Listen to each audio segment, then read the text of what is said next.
따라할까요? 서로 축복하는 교회 공동체.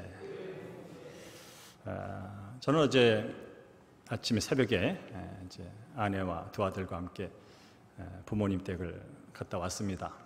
가서 예배도 드리고 또 형제들과 대화하면서 느꼈던 감정이 뭐냐면 내가 복받은 사람이구나. 다시 한번 느꼈습니다. 내가 참 복받은 사람이구나.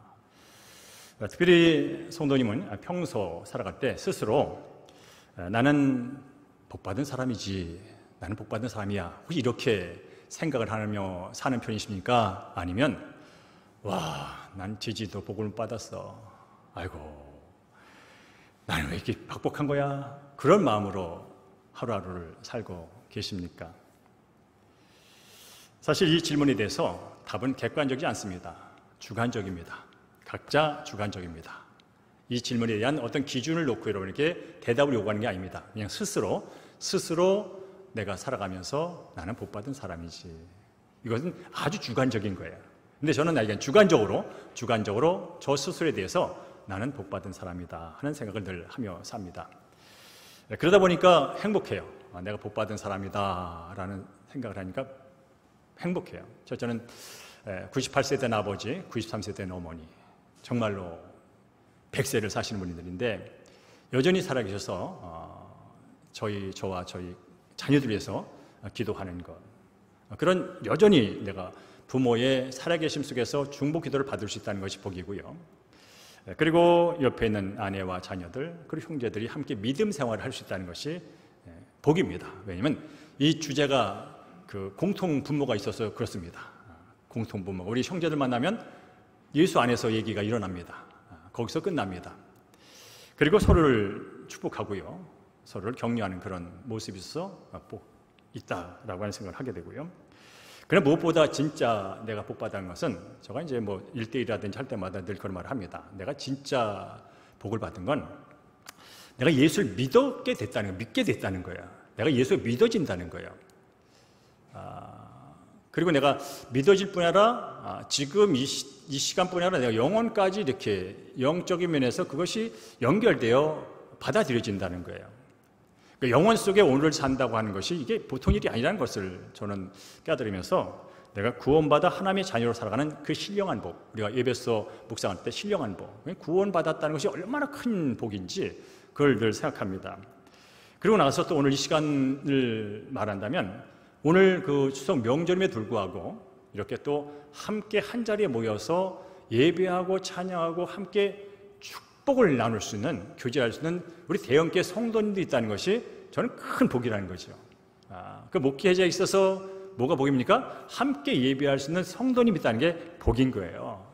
숫자에 크고 많음의 적인 것이 아니라 함께 하나님을 찬양할 누군가가 있다는 것이 이게 보통 복이 아닌 거죠.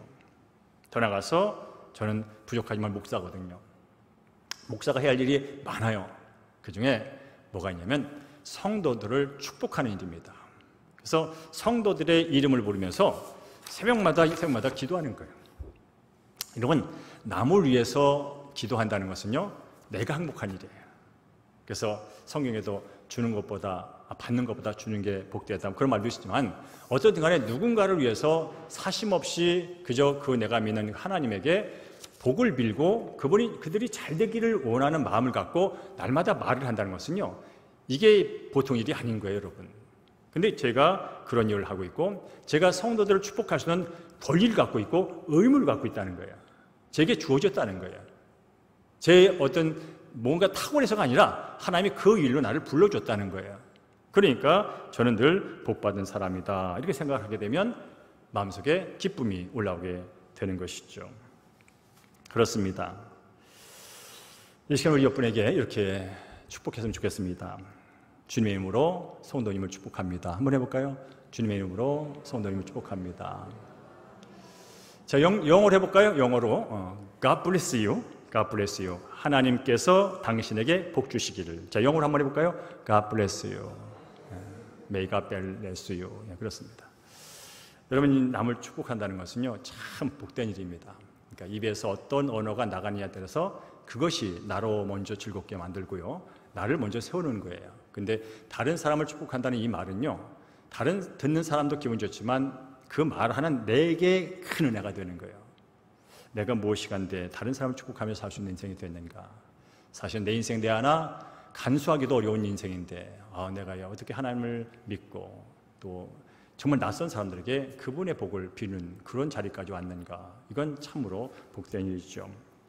오늘 민수기 6장 22절에서 27절은 제사장들이, 그 당시 구약의 제사장들이죠, 그들이 백성을 위해서 어떻게 축복하며 또 하나님께 복을 구해야 되는지 그런 내용을 담고 있습니다.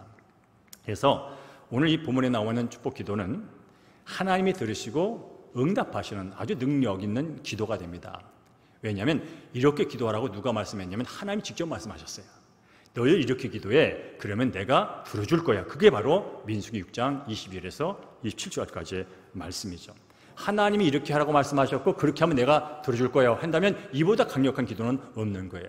그래서 말씀을 갖고 말씀의 약속을 붙들고 기도할 때 거기에 능력이 나타나게 되는 거죠. 자, 하나님께서 모세를 통해서 이제 제사장의 축복 기도를 알려줄 때 그 당시 이스라엘 백성들이 처한 상황이 어떠냐면 참으로 좋지를 않았습니다.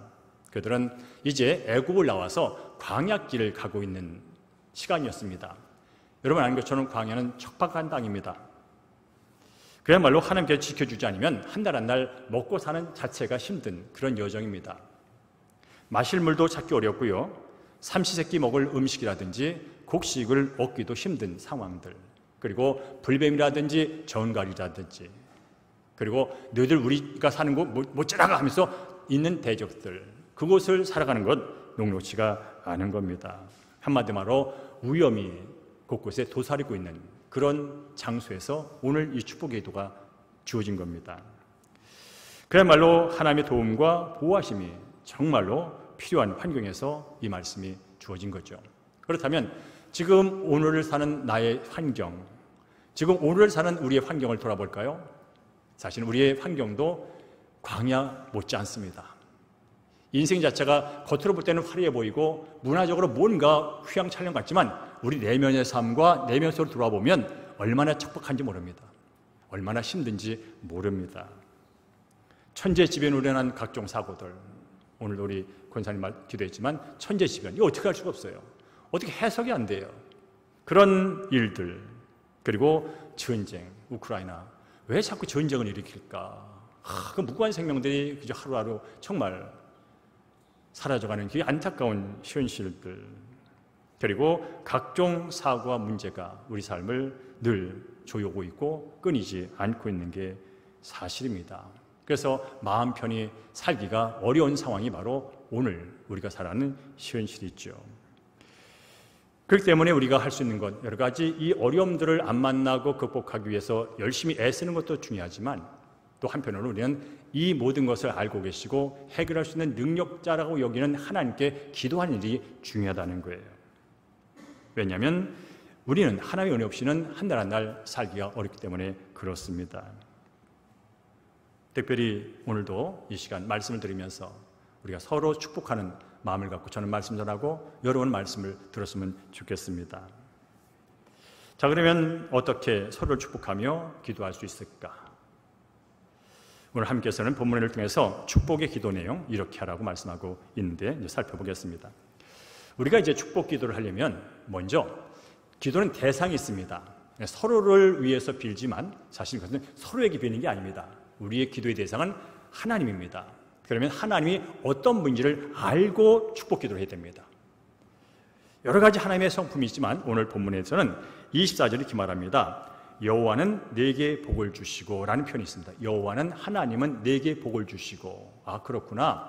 하나님은 복을 주시는 분인가 라고 하는 것을 우리가 먼저 알 필요가 있어요. 뭘 근거로? 성경을 근거로. 내가 이웃, 부모를 향하여, 가족을 향하여, 친구를 향하여, 교인을 향하여 뭔가를 축복, 좋은 것을 복을 빈다면 그 비는 대상이 하나님이라면 하나님 어떤 분인지를 분명히 알 텐데 오늘 본문을 보니까 다행스럽게도 하나님은 복을 주는 분이라는 거예요. 아, 다행스럽다. 내가 나의 가족을 위해 비는데 그 내 기도를 들으신 그분이 바로 복을 주는 분이라는 거죠.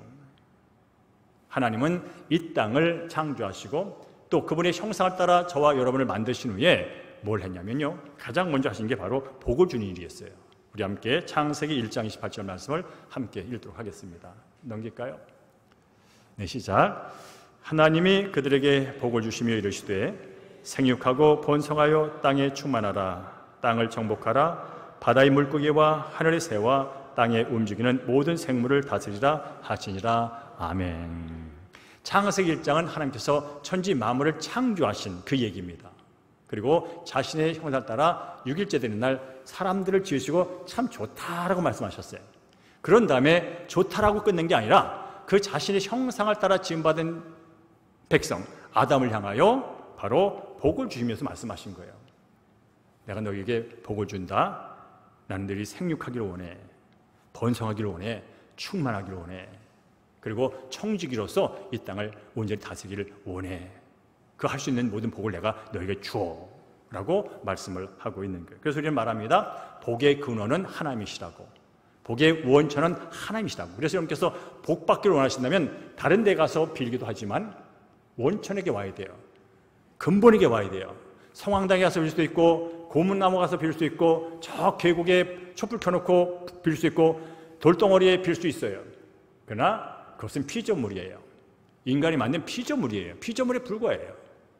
바로 이 모든 것을 만드시고 복의 근원 대신 복을 주실 수 있는 그분께 와서 빌라는 거예요. 오늘 본문도 27절 이렇게 말합니다. 내가 그들에게 복을 주리라. 내가 누굽니까? 하나님이. 아, 그렇구나. 하나님이 복을 주신다는 거예요. 하나님은 복 주시는 분이구나. 오늘도 이 시간 여러분께서 예배하고 찬양하는 하나님, 우리 한 사람 한 사람에게 복 주시는 하나님인 줄로 믿습니다. 여기서 말하는 복이라는 것은 이 죄 가운데서 용서받아 하나님의 자녀가 되는 신령한 복뿐 아니라 영적인 복뿐 아니라 하나님의 자녀가 됐으니 이 땅에 살아가는 데 필요가 공급되는 선세적인 복도 동시에 말씀을 하고 있는 겁니다. 특별히 오늘 하나님께서 이 기도를 할 때 하나님께서 명령했던 말씀이었어요. 그리고 하나님께서는 복을 주실 뿐이라 복을 받기 위해 빌라고 말하는 거예요. 복을 받기 위해 기도하라고 말씀하고 있는 거예요.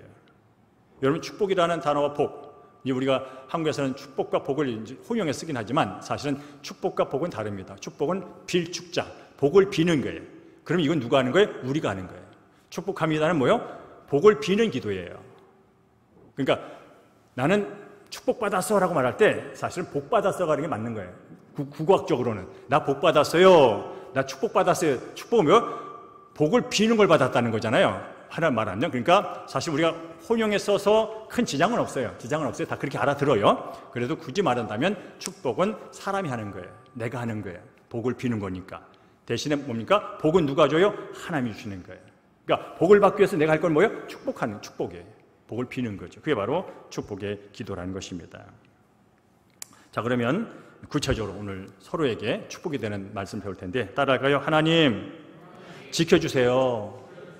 이게 바로 축복하는 내용 중 하나예요.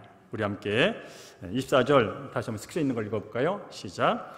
여호와는 내게 복을 주시고 너를 지키기를 원하며 라고 말합니다. 지키기를 원하며. 와, 하나님께서는 내게 복을 주시기를 원하는데 그 복 가운데 하나가 뭐예요? 지킴, 보호의 복이에요. 보호의 복.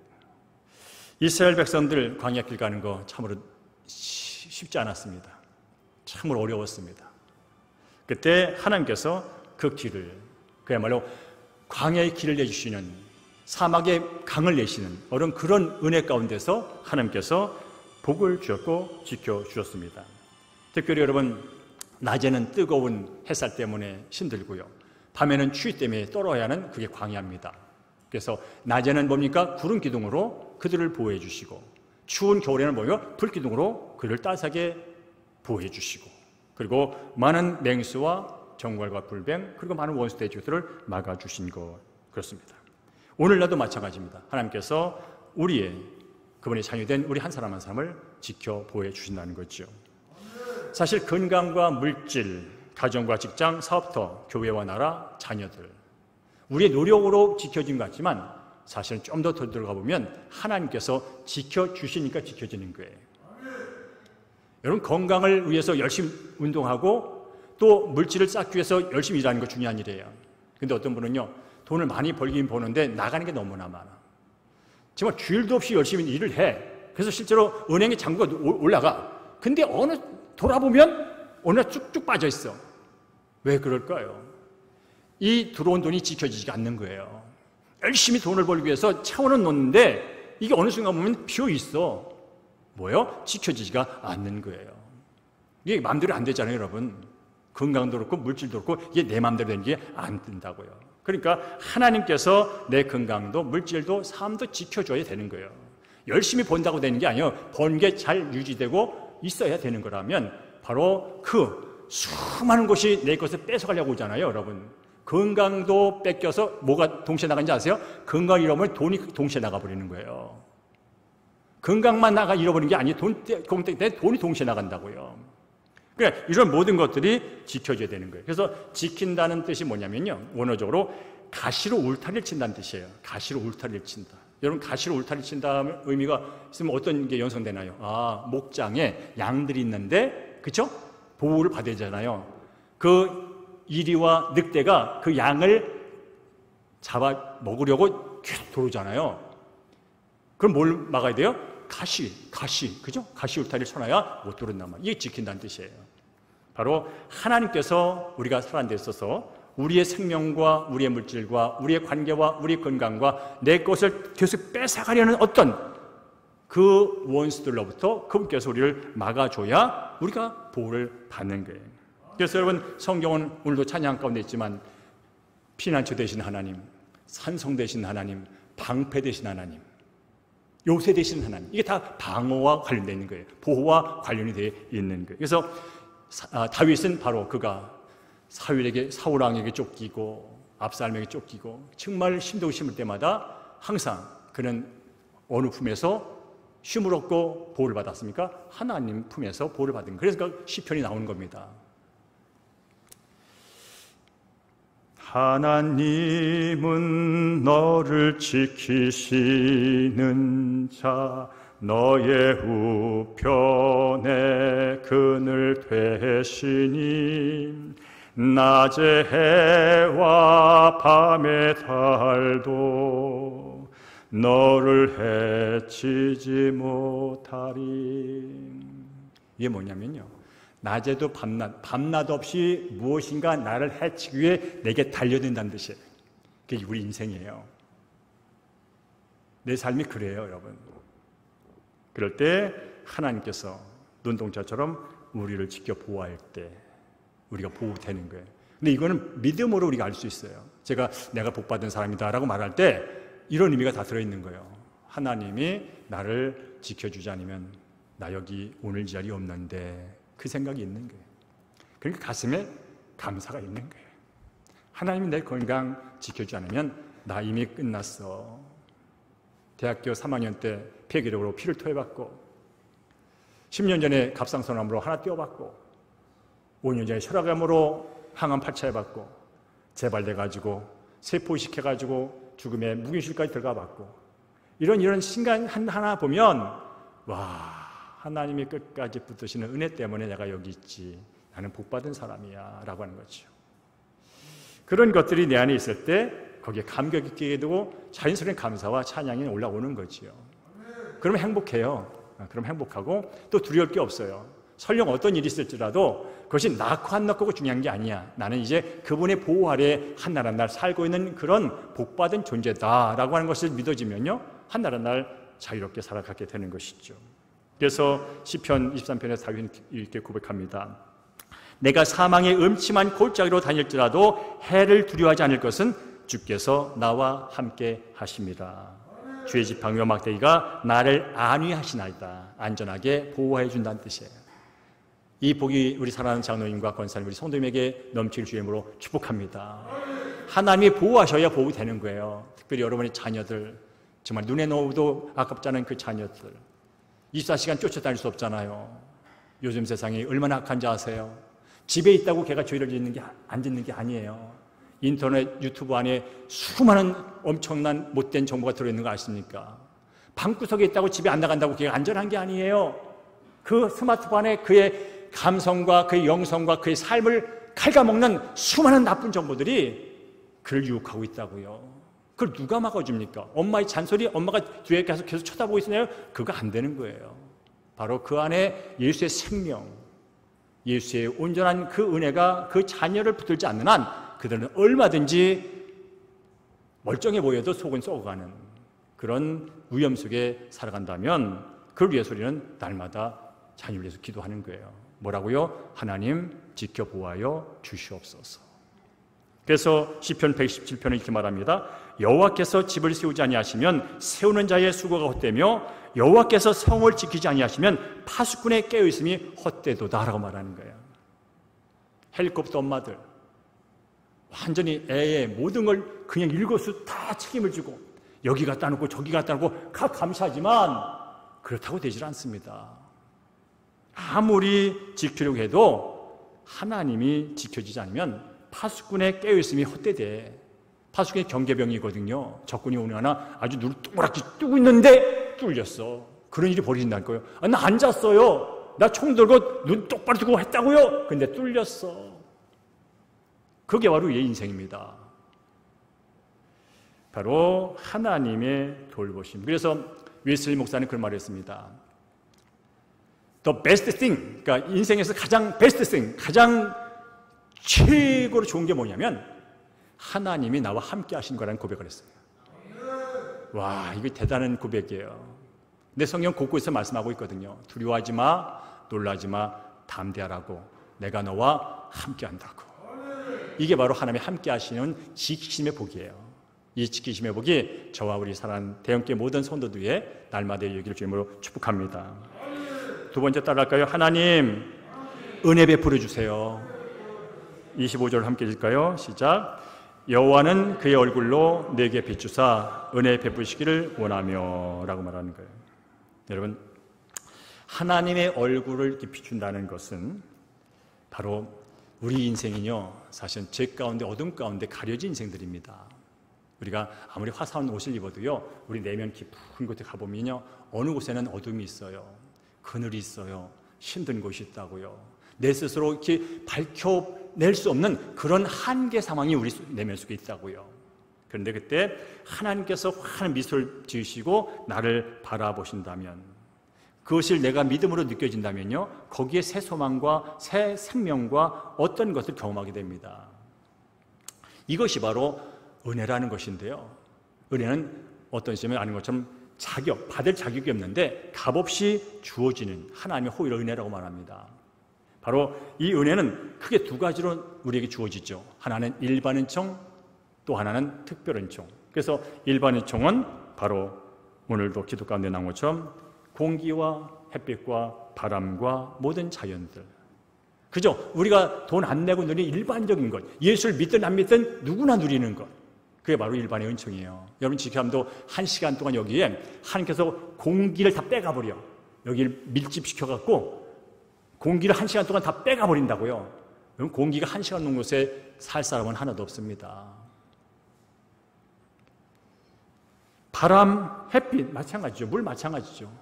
이게 우리가 거저 얻는 것 같지만 아니에요. 하나님의 은혜 가운데 부어지니까 우리가 살고 있는 거예요. 그러니까 여러분, 이것은 정말로 얼마나 귀한 일인지 몰라요.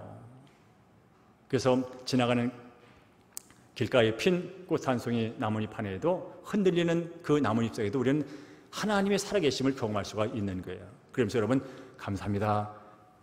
기도할 수 있다면 그게 시인이에요. 지나가는 그 길거리에 피어있는 발끝에 밟히는 꽃 한 송을 보면서도 와, 감탄할 수 있으면 이게 시인이에요. 이게 하나님이 주시는 마음이에요. 이게 행복 아니겠습니까? 뿐만 아니라 우리는 어떤 은혜를 받았냐면요, 여기 있는 우리 장로님과 우리 사랑하는 성도님들 어떤 복을 받았냐면요, 예수를 통해서 하나님의 자녀가 되는 복을 받았다는 거예요. 이게 특별한 거지요. 특별한 겁니다. 나를 구원하신 그분은요, 이 세상 만물을 창조하신 그야말로 이 땅의 주인입니다. 아쉬울 게 없고 거룩하신 그분이 내 삶의 주인으로 찾아오셔서 나를 양자 아들 삼아줬다면 이보다 큰 은혜는 없는 거예요. 죄 가운데 허덕이다가 죄가 죄인지도 모르고 나 주장하다가 내 감정 분출하다가 저놈 이놈 비교하다가 그렇게 쓰러질 인생이 그것을 끝나는 것이라 성경에 따르면 영원한 불못으로 떨어질 그 존재를 용서해 주셔서 하나님의 영원한 생명을 주시고 그분의 나라에 살게 해줬다고 하는 이 은혜, 이것을 우리가 알고 날마다 받을 수 있다면 여러분, 오늘 사는 게 다릅니다. 그래서 일반 은총 아래서 내가 뭔가를 열심히 하면서 얻은 성취에 만족하며 사는 인생과 일반 은총 그 자체를 감사하면서 또한 내가 일반 은총뿐 아니라 영원과 연결되는 정말 영원히 새로운 존재라고 하는 새로운 피조물이라는 이것을 믿음으로 받아들인 삶은요, 천지 차이가 있는 거지요. 뿐만 아니라 여러분, 요한 서신에 보면 그런 말이 있습니다. 내 영혼이 잘된 같이 범사가 잘되고 강건한 축복의 은혜가 있기를 구하는 기도가 있어요. 여러분, 하나님께서는 우리를 예수 안에서 영혼을 잘되게 해주셨어요. 우리가 죽으면 황천을 또 돌다가 아들, 딸이 제삿날 해주는 제사장 펴가지고 먹지도 못하고 쳐다만 보고 하는 그런 영혼이 아니라 먼 훗날 주님 오실 때 그 깨끗한 영혼의 부활의 몸이 덧입혀가지고 영혼이 다시 이보다 더 멋진 곳에서 살 수 있는 그런 은혜가 우리 안에 있다는 거예요. 뿐만 아니라 지금 이 순간에도 하나님께서는 우리가 잘되고 강건하기를 원하는 복을 공급하고 있다는 거예요. 그래서 이런 것을 믿을 때 거기에 우리는 소망이 있고 다시 넘어질지언정 회복하여 일어나는 힘이 거기에 나오게 되는 거예요. 언제? 내가 은혜 아래 있다고 하는 것. 하나님이 나를 여전히 사랑하고 있다는 사실을 믿을 때 우리가 다시 일어나게 되는 거예요. 그래서 기독교인과 비기독교인의 차이 중에 하나가 뭔지 아세요? 회복력의 차이라는 거예요. 어떤 회복력? 고난을 당할 때, 힘든 일을 당할 때 예수 믿는 사람은요, 야, 이 고난을 통해서 하나님께서 뭔가 나를 더 빚어주실 거야. 이 고난의 후에는 축복이 있을 거야. 고난이 나를 소식일 거야. 고난 뒤에 그러면서 사니까 고난을 이기는 거예요. 근데 예수가 없는 사람들은요, 와, 이게 나한테 왜 고난이, 나만 고난을 받는 거야? 와, 저놈은 나보다 더 나쁜 생각을 갖고 있는데 왜 저놈은 그냥 내고 나만 힘든 거야? 그러고 계속 살아요. 그러니까 더 힘들죠, 인생이. 근데 우리는 뭐요?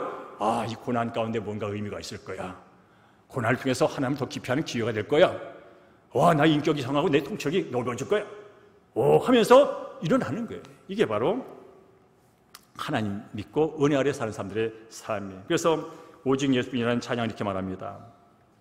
은혜 아니면 살아갈 수가 없네. 호흡마저도 주의 것이니 참된 평안과 위로 내게 주신 주 예수, 오직 예수뿐이네. 여러분, 호흡마저도 주의 것이다. 이 고백 언제 해보셨나요?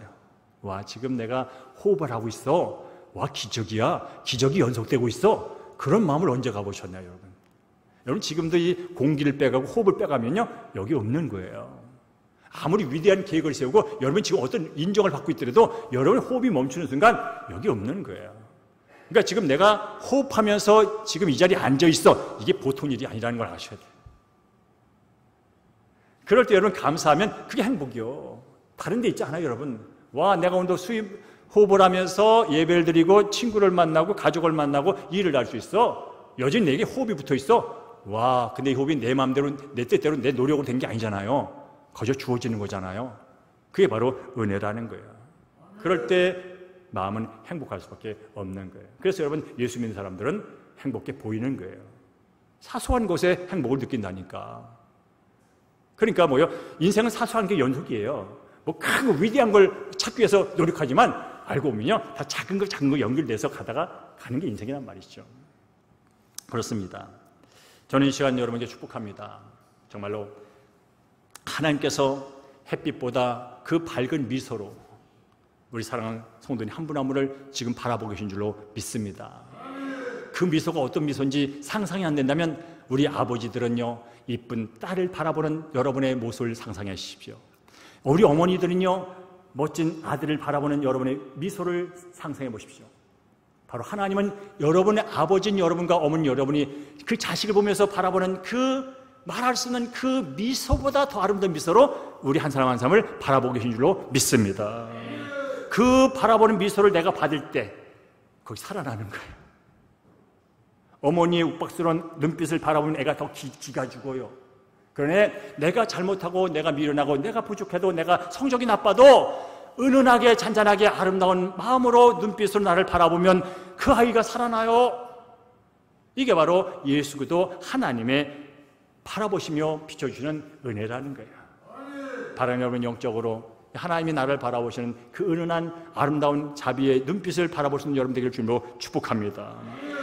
그것이 어렵다면 예수를 바라보십시오. 정말 지금 인생이 내가 상처투성이야, 불행투성이야, 문제투성이야, 고난투성이야, 혹시 그런 분이 계시다면 십자가에서 지그시 뜰 수 있어도 뜰 수 없는 그 아픔 속에서도 지그시 나를 바라보시는, 머리에는 피가 뚝뚝 떨어지고 허리에 창이 찔러 피가 줄줄 흐르는 그 모습으로 나를 인자하게 바라보시는 주님을 쳐다보는 여러분 되기를 주님으로 축복합니다.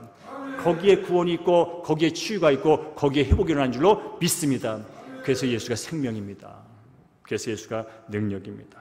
자, 세 번째 따라갈까요? 하나님, 평강을 넘치게 해주세요. 우리 함께 26절 읽습니다. 26절 시작.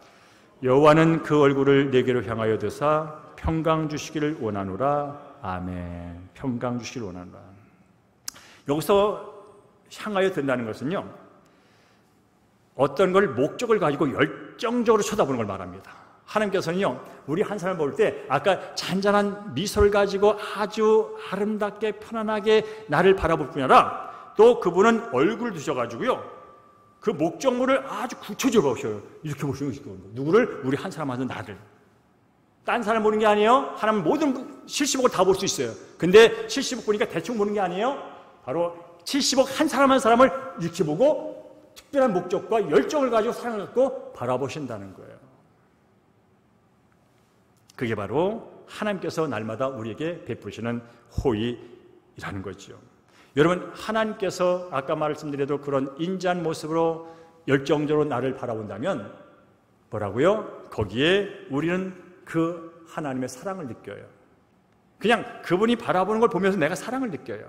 사랑을 느낄 때 뭐가 찾아오는지 아세요? 거기에 안정감, 평안이 찾아와요. 안정감, 편안한 마음이 내 안에 들어요. 여기서 말하는 여러분 이 평강이 뭐냐면요, 단순히 마음만 편한 뜻이 아니에요. 샬롬이라는 뜻은요, 이 총체적인 복이라고 말합니다. 총체적인. 이 샬롬이라는 안에 모든 게 다 들어있어요. 경제적인 것, 건강인 것, 관계적인 것, 모든 게 들어있는 게 샬롬의 복이에요. 이 평강이라는 게 단순히 마음의 위로의 평안이 아니라 내 삶에 있는 모든 복, 이게 다 들어있는 게 이 평강의 복이에요. 그러니까 평강을 원합니다라고 말할 때 이 복은 그냥 단순한 위로의 말이 아니에요. 바로 내가 예수 안에서 마음의 위로는 물론이고 삶의 필요가 완벽하게 채워지고 온전해지는 그 복을 말하는 겁니다. 하나님께서 이렇게 제사장의 복을 구하라는 거예요. 이 시간 사랑하는 성도님에게 이 하나님께서 우리 사랑하는 성도의 삶의 모든 영역에 필요한 것이 공급되는 그런 샬롬의 복이 있기를 주의 이름으로 축원합니다. 날마다 여러분 이 복을 간구하십시오. 단순히 문제 있으니까 문제 해결해 주세요. 물론 중요하지요. 그러나 하나님 아버지, 저에게 필요한 것은 내 삶의 모든 영역에서의 하나님이 함께 하시는 복입니다. 하나님이 보시기에도 완전한 복입니다. 하나님 보시기에도 온전한 복입니다. 그것을 채워주옵소서라고 서로가 서로에게 축복 기도를 하는 거예요. 자녀에게 할 것 말할 것도 없지요. 그래서 자녀를 위해서 열심히 뭔가를 대주고 이끄는 것도 중요한 일이에요. 그러나 자녀의 모든 앞날, 영혼까지 책임지시는 그분에게 자녀의 삶을 위해서 이 평강의 복을 구하는 일은 부모로서 절대 놓쳐서는 안 되는 일이에요.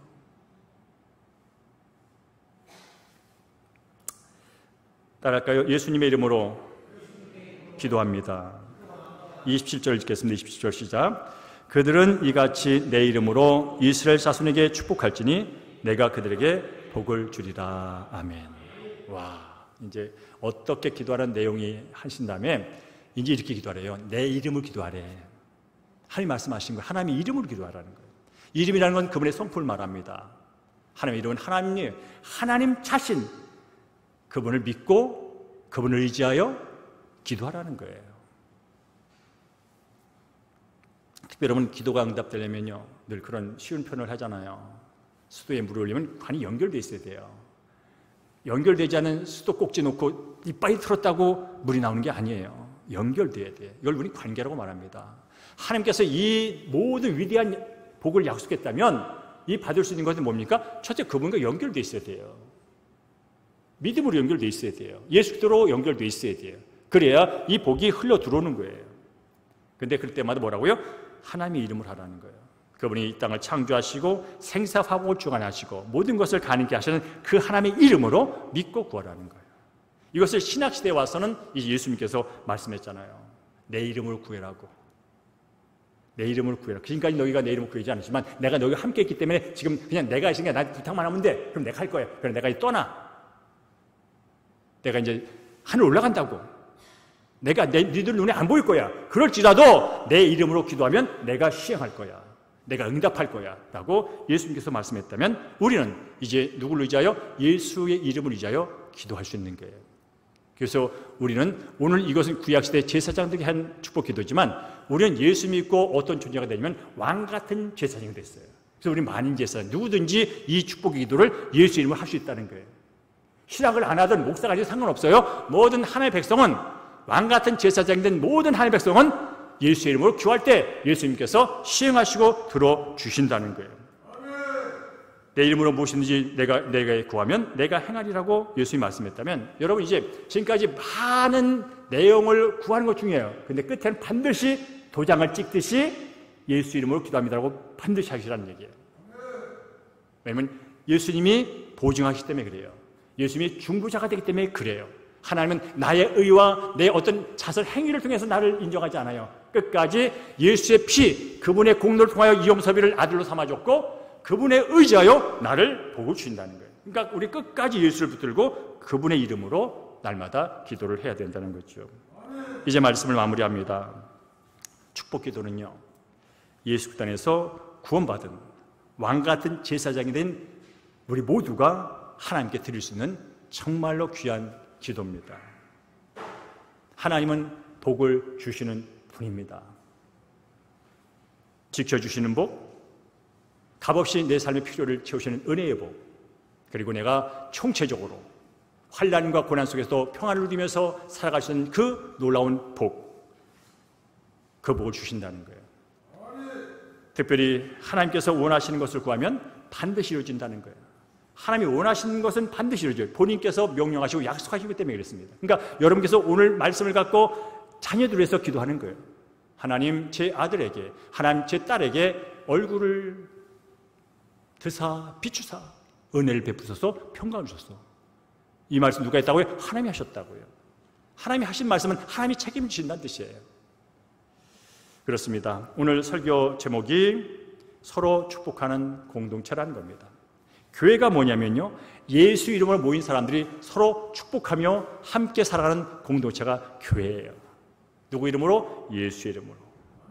예수 이름으로 함께 축복하며 기도할 때 그 교회가 하나님께서 부여하신 은혜와 평강을 위해서 충만해지고, 그래서 한 사람 한 사람이 행복할 때 그 교회를 우리는 참 좋은 교회, 참 은혜가 넘치는 교회, 참 능력 있는 교회, 더 나아가서 세상 사람들은 뭐라고요? 저 교회 사람들은 달라. 왜 달랄까요? 하나님의 은혜와 평강과 복을 받아서 그대로 살아가니까, 행복하니까 다른 거예요.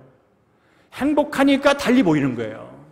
그를 통해서 결국은 우리의 영광이 아니라 예수 그리스도, 우리에게 복을 주시고 행복해 하시는 그 하나님이 우리의 삶을 통하여 영광 받으실 줄로 믿습니다. 다음 한 주간도 하나님이 지키고 보호하는 은혜, 하나님이 값없이 주는 크신 은혜, 그리고 하나님께서 주시는 평강의 은혜가 우리 사랑하는 성도들 삶 가운데 넘치기를 간절히 축원합니다. 아멘.